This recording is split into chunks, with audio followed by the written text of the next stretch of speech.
नमस्कार किसान साथियों, मैं भरत स्वागत करता हूं आप सभी का एक बार फिर से आपके अपने YouTube चैनल देसी किसान भरत में।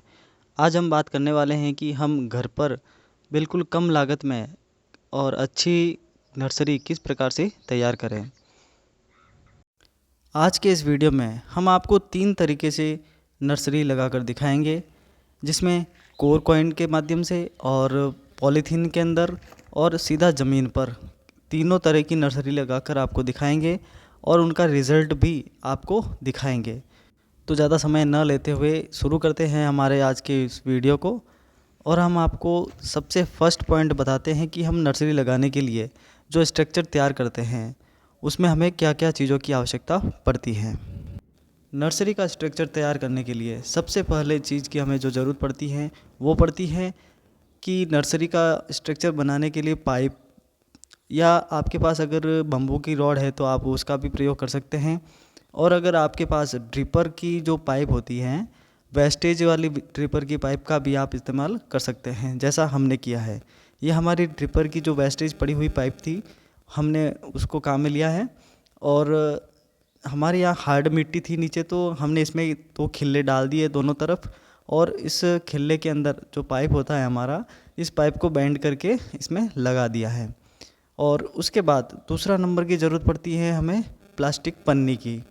जो प्लास्टिक पन्नी है वो हमें इसको पूरा कवर करने के लिए काम में लेनी है, ताकि जो नर्सरी है हमारी वो अच्छे से ग्रो हो जाए और इसका रिज़ल्ट जो है हमें काफ़ी अच्छा देखने को मिलेगा।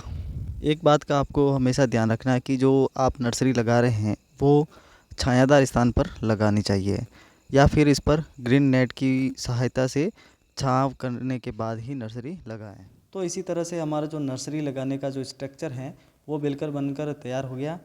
उसके बाद हम बात करते हैं कि जो सॉइल मीडिया है वो हम कैसे तैयार करेंगे। जो हम आपको आज विधि बताने वाले हैं वो बिल्कुल देसी विधि से हैं, बिल्कुल कम लागत में और अच्छी नर्सरी लगाकर दिखाएंगे, जिसका लाइव रिज़ल्ट भी हम आपको दिखाएंगे।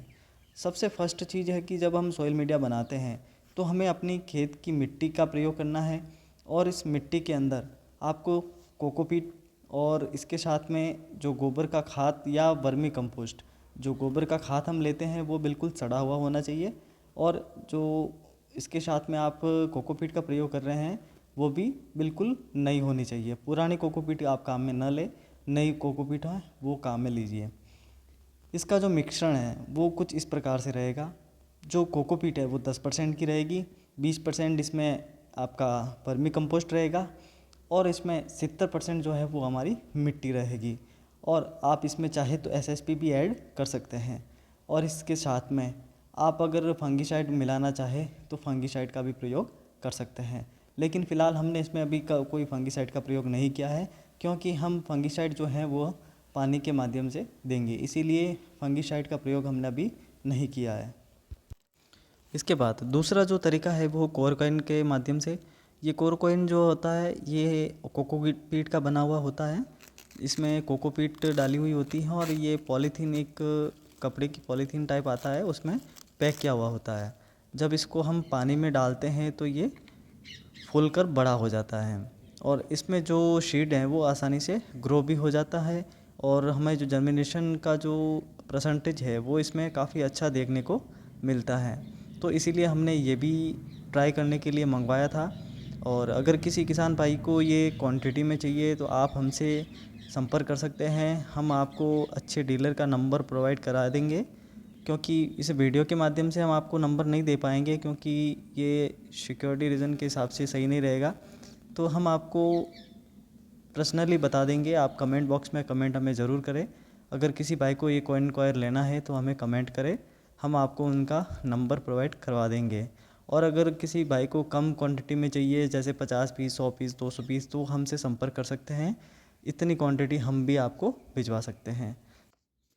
तीसरा जो तरीका है हमारा सीधा ज़मीन में लगाना। जो हमारा सीड है वो हम ज़मीन के अंदर, जो हम सॉइल मीडिया हमारा तैयार किया हुआ था वो हम रखेंगे और उस पर ही सीड्स को लगाएंगे, और वो भी इसी के साथ में ही हम लगाकर आपको दिखाएंगे। तो चलिए अब शीट लगाकर आपको दिखाते हैं कि किस प्रकार से हमें शीट्स लगाने हैं। तो सबसे पहले हमने जो हमारा स्ट्रक्चर तैयार किया हुआ था उसमें हमारे हार्ड मिट्टी थी नीचे, तो हमने पहले उसमें हल्की जो मिट्टी होती है हमारे खेत की मिट्टी थी वो नीचे की तरफ डाली हमने। और उसके बाद में हमने जो हमारे नर्सरी के जो बैग्स थे वो हमने इस पर रखे, और जो कॉइन थे वो कॉइन भी रखे, और कॉइन के ऊपर हमने स्प्रे से के माध्यम से पानी लगाया और उनको अच्छे से फूलने के लिए रख दिया। और 1 से 2 घंटे के बाद जब हमारे वो कॉइन कोर कॉइन जो थे वो फूलकर बड़े हो गए, तो फिर हमने उसमें शीट लगाना स्टार्ट किया। और उसी की एक तरफ हमने सीधा ज़मीन में लगाने के लिए सूखी जगह छोड़ दी, ताकि उस पे हम जो हमारा शीड है वो सीधा ज़मीन में लगा सके, और तीनों का रिज़ल्ट कैसा मिला वो हम आपको दिखा सकें। तो हमने कुछ शीट्स ऑनलाइन मंगाए थे, कुछ परचेज़ किए थे। तो ये हमारे पास पपीता का, ये हमारे पास टिंडा का, और ये मिर्ची में हमने 3 से 4 वैरायटी मंगाई थी। एक तो ये है, और दूसरा कुछ हमने ऑर्गेनिक जो ऑनलाइन मार्केटिंग वाला है उनसे मंगवाए थे। और इसके साथ में हमने कुकुम्बर का, और इसके साथ में हमने एक फ्लावर की शीट्स जिसमें मैरीगोल्ड का, और मैरीगोल्ड एक अमेरिकन वाला, और इसी तरह के एक टमाटो का शीट्स, और कुछ लोकल शीट्स भी थे टमाटो के, वो भी थे हमारे पास। तो हमने वो सफ़ेद प्रकार के अलग अलग वैरायटी की शीट्स लगाए। तो चलिए हम आपको लगा कर दिखाते हैं। सबसे पहले पपीते का शीट्स। ये जो पपीते का शीट्स है ये रेड डेडली 786 का हमने मंगवाया है। ये उपचारित किया हुआ होता है। अगर आपके पास कोई बिना उपचारित किया हुआ शीट्स हो तो आप पहले उसे साफ या किसी फंगिसाइड से उपचारित ज़रूर करें, और उपचारित करने के बाद ही शीट्स का प्लांटेशन करना चाहिए। तो हम सबसे पहले जो है वो कोर कॉइन के अंदर 5 लाइन हम इसमें जो पपीता है हमारा वो लगाएंगे। तो हम एक टैग लगा देते हैं कि हमने यहाँ तक पपीता लगाया था, ताकि हमें ये समझने में आसानी हो कि इस लाइन तक हमने भी सीड्स लगा लिया है। ये हमने टैग बना दिया है, और ये हमने कोई प्लास्टिक का एक टोकन होता है उस पर कटिंग करके बनाया था। ये लगाने के बाद जो शीट्स है हमारा वो हमें किस प्रकार से लगाना है। कोयल को जो कॉइन वाला है हमने ये पहले से ही भिगो कर हमने इसमें फुला दिया था, तो अब इसमें सीधा शीट्स को लगाएंगे और हल्का सा इसको वापस कवर कर देंगे।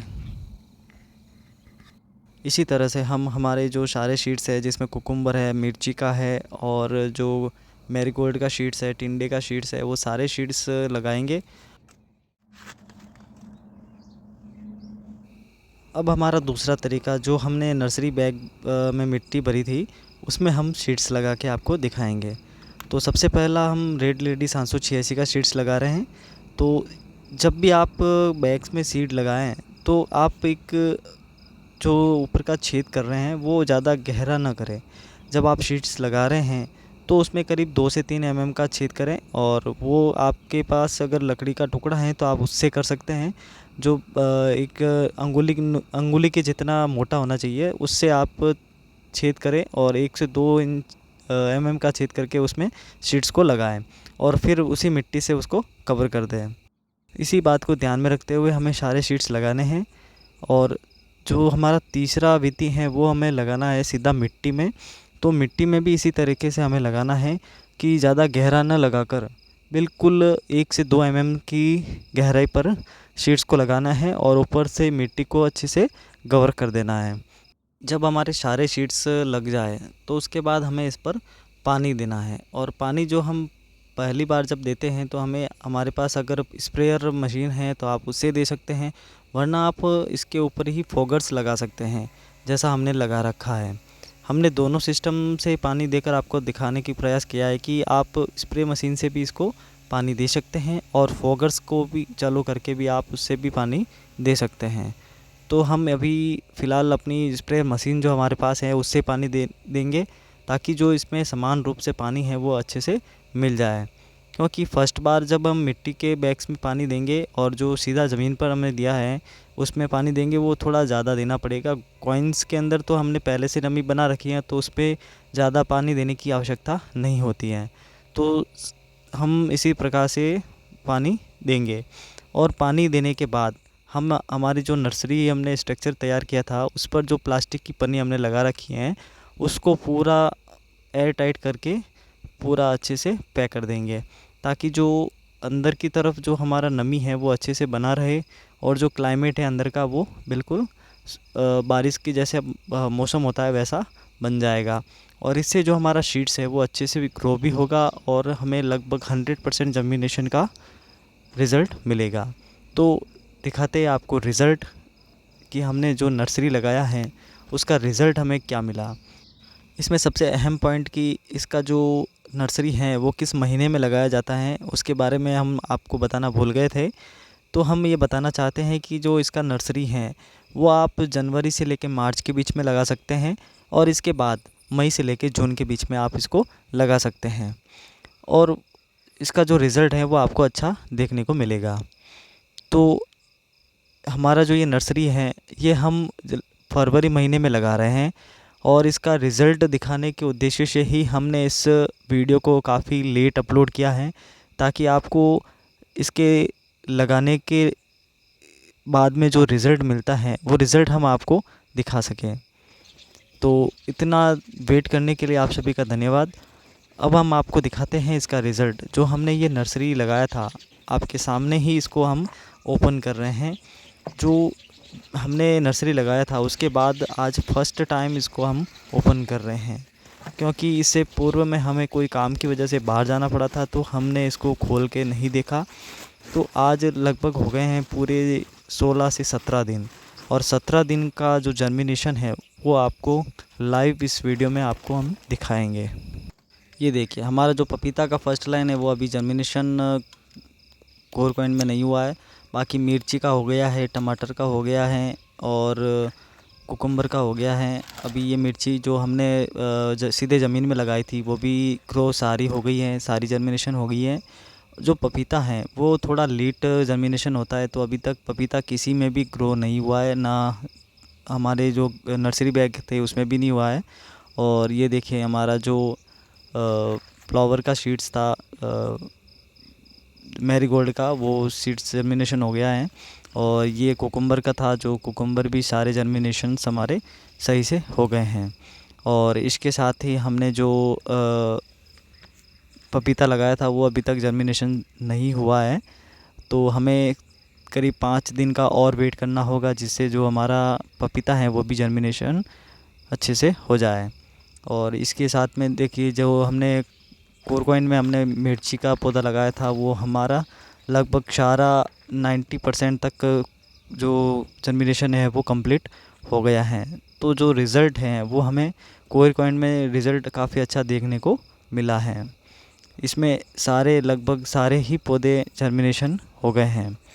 कुछ जैसे 10% कुछ पौधे होते हैं जिसका जो सीड है वो गहरा चला जाता है या जिसमें नमी ज़्यादा हो जाती है, तो इसकी वजह से वो सीड्स जो होते हैं वो सड़ जाते हैं।